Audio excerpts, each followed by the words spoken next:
সংরক্ষিত নারী আসনে নির্বাচিতদের 65%ই কোটিপতি। ত্রয়োদশ জাতীয় সংসদের সংরক্ষিত নারী আসনে নির্বাচিতদের প্রায় 2/3 উচ্চশিক্ষিত ও কোটিপতি। ট্রান্সপারেন্সি ইন্টারন্যাশনাল বাংলাদেশ টিআইবি এর বিশ্লেষণে দেখা গেছে নির্বাচিতদের মধ্যে প্রায় 65%ই কোটিপতি এবং 63%-এর বেশি স্নাতকোত্তর বা তন্নূর্ধ্ব শিক্ষাগত যোগ্যতা সম্পন্ন।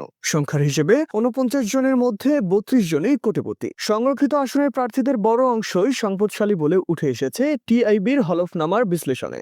মোট 49 প্রার্থীর মধ্যে 32 জনই অর্থাৎ 65.31% স্থাবর ও অস্থাবর সম্পত্তির মোট মূল্যমান অনুযায়ী কোটিপতি। তাদের মধ্যে আবার আলাদাভাবে অস্থাবর সম্পত্তির ভিত্তিতে কোটিপতি 25 জন এবং স্থাবর সম্পত্তির ভিত্তিতে কোটিপতি 14 জন। বৃহস্পতিবার 30 এপ্রিল রাতে এক সংবাদ বিজ্ঞপ্তিতে এসব তথ্য তুলে ধরে সংস্থাটি। দলীয় ভিত্তিতে কোটিপতির সংখ্যা বিশ্লেষণ করে টিআইবি বলছে, বিএনপি 36 জনের মধ্যে 26 জন অর্থাৎ 72.22% এবং জামায়াতে ইসলামীর 9 জনের মধ্যে 5 জন অর্থাৎ 56% কোটিপতি।